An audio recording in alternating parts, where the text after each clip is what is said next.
नमस्कार बंधुगण जय जगन्नाथ मु दीप्ति बृहस्पति आपण मानक आमर ये पीएफ केयर चैनल को स्वागत जनाऊँगी।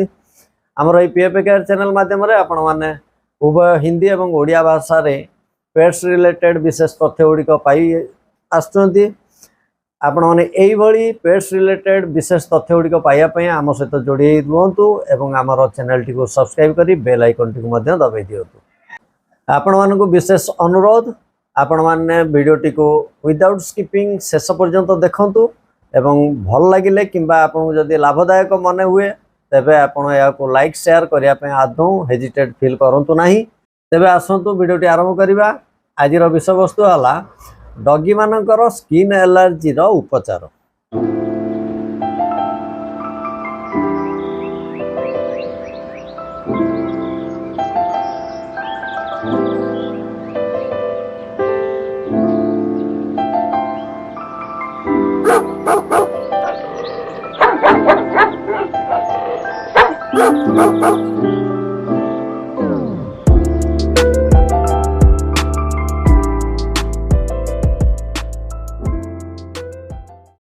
देखु विगत वीडियो तो आपण माने डॉग मान देहरे कि स्किन एलर्जी हुए एवं तार कारण कौन एवं ता प्रति केमिते सजग रहिबा से विषय तो जानले। आज आसंतु जानिबा आमर जदि डॉगी मान देहरे कौन स्किन एलर्जी देखा दिए ताहले आमे तार केमिति विशेष उपचार करिबा से विषय रे जानिबा।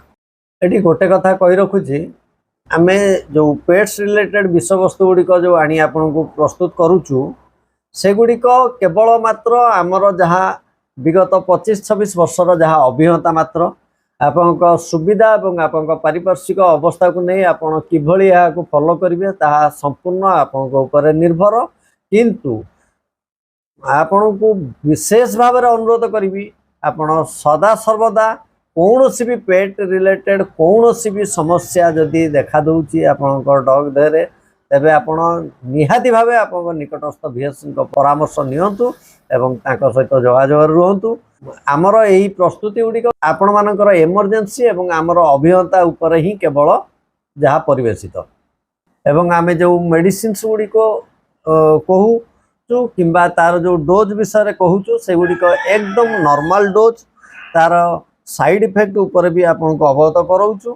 किंतु तथापि आपन को विशेष अनुरोध करूँ जे आपण यथा संभव आपण निकटस्थ भीएस संपर्क में रुहतु एवं तांको परामर्श अनुसार आपण डॉग देहरे मेडिसिन अप्लाई करूँ। आपन देखिए आपण डॉग किंबा पपी देहरे जेतेबेले कौनसी स्किन एलर्जी होउची सेतेबेले तार सिम्पटम्स तो आपण विगत वीडियो रे जानिया पाइतिले तथापि आउ थरे दोहरुची सेतेबेले देखिए ता बॉडी रे बहुत सारा पिंपल्स थिबो ता स्किन रेडिश है कि आपनकर इची स्किन एवं से बहुत स्क्रैचेस थिबो कहीं ना जेतेबेले स्किन एलर्जी हुए से रिपीटेडली स्क्रैच करिया को लगे अर्थात से जो स्क्रैचिंग करने द्वारा आप से जो शरीर बाहर था जो पिंपल्स गुड़िक से गुड़ा जो फाटी जाकि भितर जो लिक्विड अंशटा बाहरी तार आखपाख एरिया को सेटा स्प्रेड हो जाए एवं सेटा बड़ आकार रे स्किन डिजीज को रूपांतरित होता है जोटा कि आप बहुत बड़ समस्या ताकू जदि आप अवहेला कले सेटा आपको आग को बहुत बड़ समस्या उपजेब। तेणुक आप तुरंत भीएस परामर्श करंतु एवं तांको निर्देश अनुसार ताकू ट्रीटमेंट करंतु। गला आप देखिए जदि स्किन एलर्जी किंबा skin disease from the very beginning starting रु जदि आपण ताकू ठोरै पारले किंबा आपण जदि ताकू आइडेंटिफाई करि पारले तेबे आपण simply from the very beginning कथा कहूची आपण सिंपली ताकू गोटे एंटी फंगल शैम्पू रे ताकू गोटे भल भाव बाथ टे दियंतु एवं बाथ देला परे ताकू एकदम नीट एंड क्लीनली भल भाव ड्राए करंतु। ड्राए करिया परे जदि बेसी एफेक्टेड हेची जदि जो एलर्जी जगह गुड़िक से जगार जदि आपंकर हेयरी डॉग अच्छी किंबा तार जदि आप हेयर गुड़ा लॉन्ग हेयर अच्छी किंबा जदि बेसी हेयर रो डेंस अधिका अच्छी ताले से एरियाटा को टिके आपण ग्रूमिंग कर दियंतु। कर सारा परे आपण से जगार आपण प्रथमे जेकोसी एंटीटिक किंबा एंटी फंगल पाउडर आगे तापर स्प्रे करातु। देखिए जदि माइनर जस्ट आरंभ होता है, जदि माइनर एलर्जी है कि जस्ट डिजीज को आसु थाए स्किन डिजीज को, ताले से पाउडर एवं से जो एंटीफंगल शैम्पू बाथ रे ही किछिटा रे भल हो जाता है, किंबा जदि देखिबे अधिका मात्रा रे जदि अच्छी ताले आपण से तार जो स्क्रैचेस जगह गुड़िया रे आपण किछि नले एंटीफंगल लोशन आसूची, एंटीबैक्टेरिया लोशन आसूची, जमीती कि आमर वाकाजल लोशन है किंबा किस्किन लोशन है, से गुड़ा ऑइंटमेंट फॉर्म रे भी आसूची, किस्किन है टॉपिक्योर है, युड़ा सब आप ऑइंटमेंट फॉर्म रे भी आसूची, ताको से जगह रे मारी परिबे। आउ मारी सारला परे एटा मो पॉइंट ऑफ व्यू रो कहूची, आपन से ऑइंटमेंट किंबा लोशन मारी सारला परे ता ऊपर आपन जेकोसी एंटीफंगल किंबा एंटीटिक पाउडर भी आपन पकेते, एटा सिंपल तरीका मु कहूची, ता ऊपर पकेदेबे देखे बहुत क्विक सेटा हिलअप हो जिवो। एटी गोटे कथा कहूची, जदि आप एंटीटिक किंबा एंटीफंगल पाउडर जमिति आमर हला हिमालय रो एरिना आईपी हला किंबा नोटिक्स रो हला किंबा आमर फ्रेसिया पाउडर हला, एगुडा जदि आपन निकटस्थ पेट शॉप रु आपन अवेलेबल अच्छी ताले आपन यूज करंतु। जदि आपन निकटस्थ कोनोसी रूरल एरिया रु आपन बिलोंग करूचंती, कोनोसी ग्रामांचल रु जदि आपन बिलोंग करूचंती, ताले आपन निकटस्थ जे कोनोसी ह्यूमन मेडिसिन स्टोर हो, आजिकल वेराइटी स्टोर रे मध्य रखिलेनी कैंडिड पाउडर, जोटा कि आम ह्यूमन यूज करू साधारणतः आमर कोनोसी बेड सोर हो गले किंबा कोनोसी बैक्टेरिया इन्फेक्टेड एरिया रे भी आमे ताकू यूज करूछु। आपन सेई टैल्कम को किंबा सेई पाउडर को भी आनी कि आपन ता ऊपर जैसे लोशन मार सला परे ता एंटी फंगल लोशन मार सला परे ता ऊपर आपन ताकू स्प्रे करि परिबे। सेटा बहुत स्प्रे करिवे एवं ध्यान रखिबे यथा संभव से जगह गुड़ा टिके नीट एंड क्लीन एवं ड्राई रखिया पे रेगुलरली ता बॉडी सारा आपन से समय एंटी फंगल पाउडर को स्प्रे करंतु। एवं सांगरे जदि पारुचंती आमर ओमेगा 3 ओमेगा 6 रो जो आसुची आमर न्यूट्रिकोट एडवांस न्यूट्रिकोट सिरप ताको आपण ताको देई परिबे। सिरप को आपण बॉडी वेट अनुसार आपण बिलो 10 केजी को 2.5 ml लेखा 2.5 ml लेखा आपण देई परिबे। एबव 10 केजी रे आपण 5 to 10 ml पर्यंत भी देई परिबे। सेटा आपण को भेस को परामर्श नै कि आपण डोज देई पारंती। ता बाद आपन जदि सही भली कौन से अवहेला कारण जदि घा बढ़ी जाइछि किंबा कौन सी स्किन डिजीज टिके अधिका मात्रा रे हो जाइछि, निकटस्थ भेस को संपर्क रे आसी ताको आइवरमेक्टिन भी ता देरे अप्लाई करि परिबे। आइवरमेक्टिन ता आजिकली हमर नियमायक इंजेक्शन एवं नियमायक रो टैबलेट फॉर्म रे भी आसुची इंटास कंपनी रो। गोटे कथा मन रखंतु, जदि आपन ताको आइवरमेक्टिन स्किन डिजीज रे देउचंती आपन को 100% कंपलसरी आपन एसोसिएट रखंतु लिवर टॉनिक सहित। प्रथमे लिवर टॉनिक 3 दिन रु 4 दिन कंटिन्यू करंतु, ता परे आपन ओराली आइवरमेक्टिन ताको टैबलेट रे दे परिबे किंबा ताको जदि इंजेक्शन आकार रे इंजेक्शन ता आपनकर सब कंटिन्यूअस अथवा जोटा हमर चमड़ा तळे जो स्किन तळे दिया जाए ताको दे परिबे। जदि आप अभियता चापन देबे नचेत आपन निश्चित भाबे बीएस को परामर्श रे बीएस को पाखरु टीका करेंगे। नियमित इंजेक्शन भी बेस जो भली डोज देबे से हिसाब रे करेंगे। साधारणतः नॉर्मल डोज आमर इंजेक्शन टा होची 0.5 ml अराउंड 10 kg बॉडी को आपण 0.5 ml दे पारिबे सब कंटिन्यूस।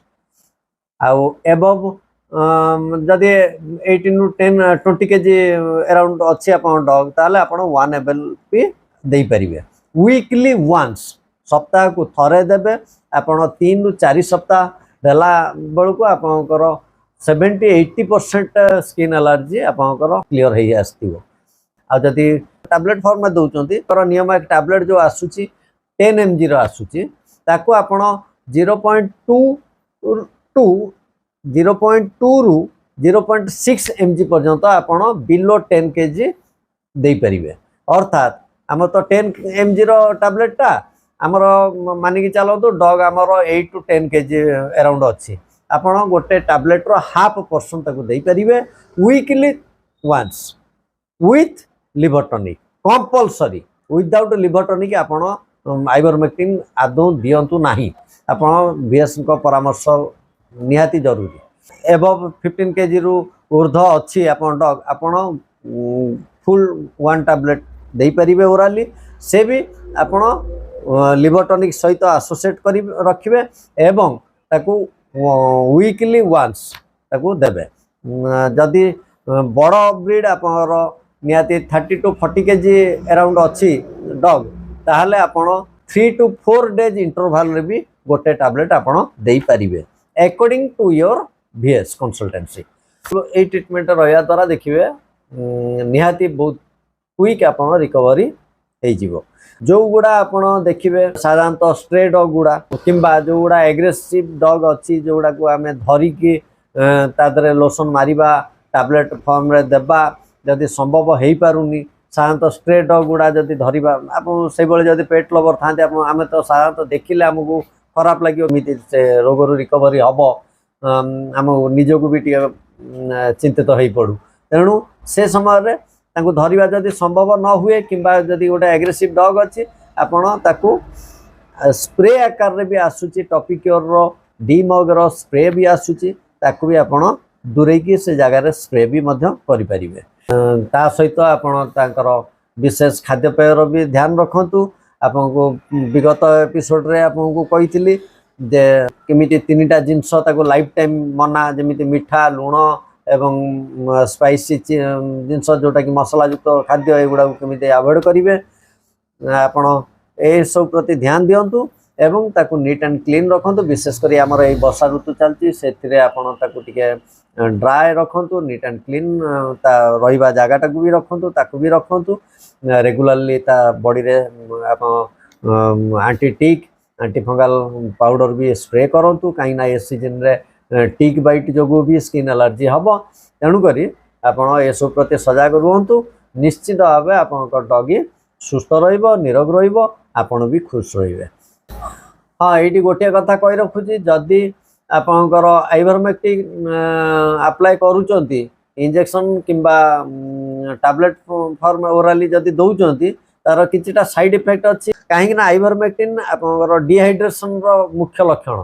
आप डॉग जदि फ्रिक्वेंटली पानी पीऊ थाए किंबा लिक्विड फॉर्म रे भल बॉडी को नौ थाए जमिति दही पानी हला जदि आप डॉगी पानी पीवा कम करूची प्लेफुल नहीं ताले आप VS को कंसल्ट रे आप आइवरमेक्टिन यूज करेंगे। साधारणतः देखिए आइवरमेक्टिन यूज करिया द्वारा किछिटा सिम्पटम्स जस्ट लाइक डल हो जाई पारे वोमिटिंग रो सिम्पटम्स दे पारे थर वोमिट भी हो पारे किंबा देखिए डिहाइड्रेशन जो से बेसी माने हाँपीवा जोटा कि बेसी जोर निश्वास नवा इरिटेट भाया है फिल करिवो। यही सब तार साइड इफेक्ट एवं ए लक्षण गुड़िक देखा दे पारे। तेणुक डोज एकदम नॉर्मल डोज कहुई आपको किंतु आपको VS को परामर्श अनुजाई आप डोजेस देवे। आई होप वीडियोटी आपन लाभदायक हो पारे। तेणुक आमर ये वीडियोटी रु आपण मैंने जो लाभ उठाऊँ से आप सांगसाथी को शेयर करके लाभ उठाया दिंतु। आप यथा संभव जदि या शेयर करेंगे ताले अन्य भाई माने पेट्स केयर भी सुविधा हम जो फल कि पेट्स माने भी आमर सुस्थ रे सहित डॉग ओनर भी फ्रेश फील करेंगे टेंस फ्री भी रे। जदि संभव हुए आगामी वीडियो रे चेष्टा करिबा आमर ये स्किन एलर्जी उपर देसी चिकित्सा उपर उपस्थापना करिया पई। से पर्यंत विदाय दियंतु। नमस्कार, जय जगन्नाथ।